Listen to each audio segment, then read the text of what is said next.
Maka ketika itu Bapak Ibu, hubungan kita dengan Allah tidak ada namanya hijab. Hubungan kita dengan Allah itu tidak ada lagi namanya tirai, sekat, dan dinding. Kenapa tidak ada lagi namanya hijab, sekat, dan dinding? Karena al-abid wal ma'bud wahid. Yang menyembah dengan yang disembah, yang memandang dengan yang dipandang, yang wujud dengan yang maujud, sudah wahdatul wujud. Sudah esa Bapak Ibu. Karena dialah sebenar-benarnya wujud yang mutlak itu, yang sesungguhnya. Tidak ada lagi wujud yang lain selain daripada dirinya. Cuma selama ini karena kita belum mengenal akan rahasia yang sebenar-benarnya, disitulah kita masih merasa bahwa diri kita ini juga wujud di situ. Di situ pula lah kita masih memandang dan menganggap diri kita ini yang bersifat. Tapi setelah Bapak Ibu paham dan mengerti siapa dirinya dan siapa kita, disitulah hilang lebur dan fana wujud dan sifat kita di dalam wujud dan sifatnya Allah. Allah lah cuma yang wujud, Allah cuma yang bersifat semata-mata. Maka malam ini Bapak Ibu, kita akan mencoba untuk memahami siapa Allah dan siapa kita sebenarnya. Apakah Allah ada dan kita juga ada? Apakah kita tidak ada, hanya Allah saja yang ada? Maka jawabannya, tunggulah pesan-pesan berikut ini. Nah, jadi kita coba Bapak Ibu memahaminya nih. Ya, supaya nanti matinya kita nanti betul-betul selamat. Ya. Jadi perjuangan kita dalam hidup ini ya tidak lagi perjuangan yang hampa, perjuangan yang kosong. Betul-betul perjuangan kita dalam mencari Tuhan itu betul-betul berjumpa dan bersua. Ya. Karena Allah itu tak kemana-mana Bapak Ibu. Kita saja yang selalu tertipu memandang akan wujud nyatanya diri Allah itu. Karena dia cuma yang wujud dan yang tunggal. Makanya mengenal Allah itu ibu-ibu, tidak cukup ibu-ibu tuh mengenal Allah itu sebatas mengenal namanya. Ya. Kalau kita hanya mengenal Allah sebatas mengenal nama, sampai kota kicu di nantarang senyawa Bapak Ibu. Ya. Nah, jadi mengenal Allah itu zahir dan batin. Kenali namanya, kenali pula diri yang bernama itu. Karena al-ismu wal musamma wahid. Nama dengan diri yang punya nama tidak pernah berpisah cerai. Ya. Sama seperti gula dengan manisnya, cabai dengan pedasnya.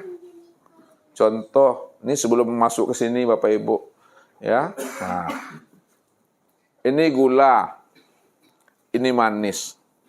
Apakah seperti itu Bapak Ibu memahami gula dengan manis? Ini gulanya, ini manisnya. Apakah berpisah dia? Tidak pernah berpisah. Kalau tidak pernah berpisah, lalu manisnya di mana? Di gula itu. Ya, kemudian Bapak Ibu larutkan gula itu ke dalam air. Setelah larut gula tadi dalam air, tinggal apanya? Tinggal manisnya. Padahal setiap manis ada gulanya. Sekarang gulanya ada atau tidak? Ada enggak gulanya? Mana ada gulanya? Manisnya jangan tinggal. Gulanya mana? Padahal tadi manis itu ada di gula. Sudah dilarutkan, tinggal manisnya. Gulanya ada? Walaupun gulanya tidak tampak, tapi yakinlah kita. Ya, tapi yakin kita walaupun gula tak nampak, manis itulah menunjukkan adanya gula itu. Itu tingkatan muraqabah tuh. Tingkatan rasa. Nah, namun orang yang telah sampai pengenalan dirinya kepada Allah, betul-betul sempurna zahir dan batin tuh. Ya. Makanya kata Ustadz, Tidak cukup kita mengenal Allah itu hanya sebatas mengenal asma, huruf, dan tulisan atau lafaz Allah. Nah, ini.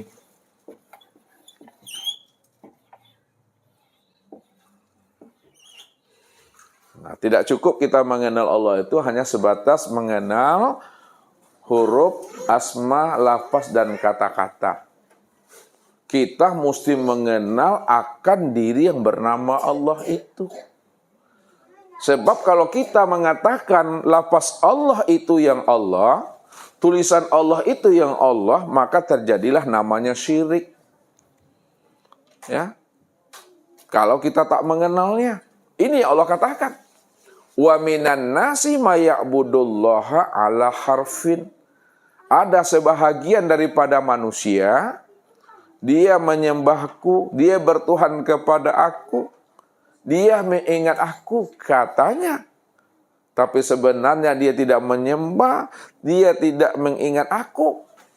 Yang diingat dan yang disembahnya adalah huruf Allah, lafaz Allah, dan tulisan Allah.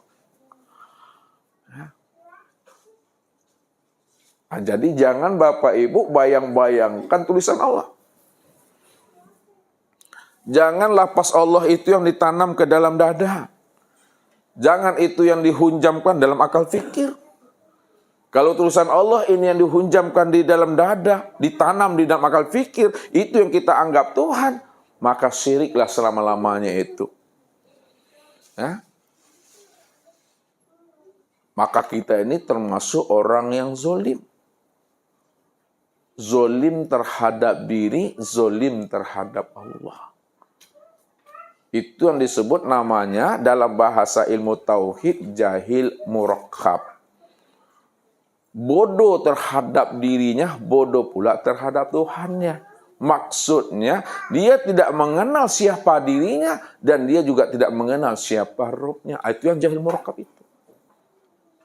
Makanya supaya kita tidak dikatakan jahil murakkab, kita tidak disebut namanya zalim terhadap diri dan terhadap Tuhan, jangan bertuhan kepada lafaz Allah. Nah, sekarang bagaimana cara kita mengenal Allah itu? Kalaulah kita tidak bertuhan kepada lafaz Allah, yang mana yang Allah itu? Nah, untuk mengenal Allah itu, jalannya hanya satu saja. Pada malam ini Ustaz antarkan. Wajib kita mengenal akan wujudnya.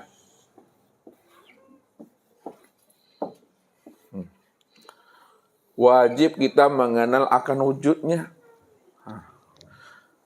Wujud ini secara lafaz, dia itu adalah sifat. Nah, ini Ustaz antarnya. Wujud ini secara lafaz dia adalah sifat. Akan tetapi, wujud ini secara makna, inilah dirinya yang sebenar-benarnya. Secara lafaz apa namanya, Bu? Sifat tuh. Secara makna, itu adalah dirinya.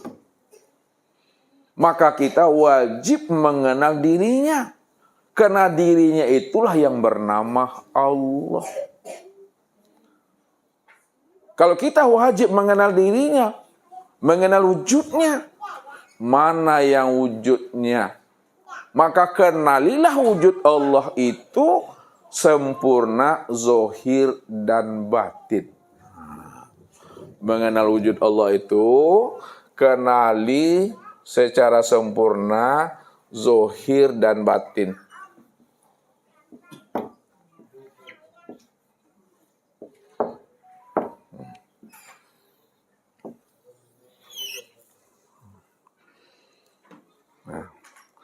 Kenali wujudnya sempurna, zohir, dan batin. Mana yang wujudnya yang batin? Nah, lihat. Wujudnya yang batin itu, Bapak Ibu, ini.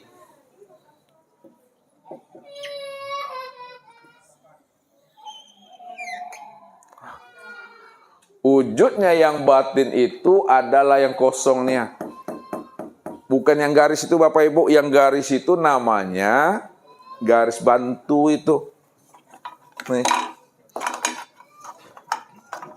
Ya. Ustadz buat garis ini untuk memahami supaya kita bisa paham dan mengerti. Kalau kosong kayak gini ini bingung Bapak Ibu. Makanya Ustadz buat ya garis bantunya. Jadi wujud Allah itu secara batin ini yang kosong. Yang tidak bisa disebut, tidak bisa dikenal, tidak bisa diceritakan. Namun dia itu benar-benar nyata. Dia itu benar-benar ada. Jangan dibilang kosong, nggak ada. Jangan dibilang hampa, dia itu tiada. Walaupun dia kosong, tidak bisa disebut, tidak bisa diceritakan, namun wujudnya itu betul-betul nyata, terang, dan jelas Bapak Ibu. Itu mesti dipahami. Maka wujud Allah itu secara makna batin, ini yang kosong. Sekarang mana wujudnya yang zohir? Nah, lihat. Wujudnya yang zohir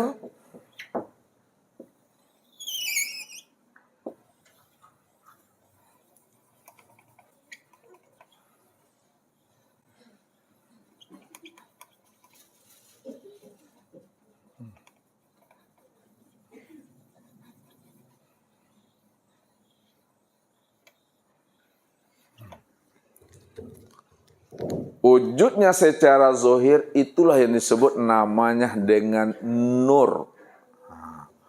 Ya, secara zohir wujudnya itu yang disebut namanya dengan nur. Ya. Ketika wujudnya telah zahir yang disebut namanya nur, maka disitulah kita bisa mengenalnya. Disitulah kita bisa menyebutnya bahwa sesungguhnya yang kosong tadi, yang tidak bisa disebut tadi, yang tidak bisa dikenal tadi, betul-betul nyata, terang, dan jelas wujudnya itu. Makanya ini yang usah katakan. Kalau Allah itu dikatakan batin, jangan dibilang tidak ada. Dia ada tapi belum bisa dikenal. Kapan dia bisa dikenal, kapan dia bisa diceritakan, apabila wujudnya yang batin itu betul-betul telah zohir. Betul-betul wujudnya itu telah nyata. Betul-betul wujudnya itu telah ditampakkannya. Dalam bahasa tauhid, yang batin itu sudah bertajalli. Yang batin itu bertajalli, dia sudah menzohirkan, dia sudah menampakkan, dia sudah mewujudkan dirinya. Wujud tampak dirinya itu yang disebut namanya dengan nur.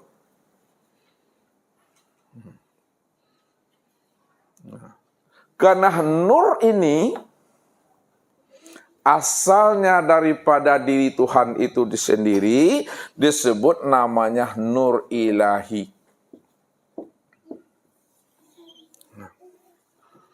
Karena nur itu asalnya daripada diri Tuhan, wujud yang batin itu, maka disebutlah nur itu dengan nur ilahi, nur Tuhan. Dan yang kedua, nur itu juga disebut namanya dengan Nur Muhammad.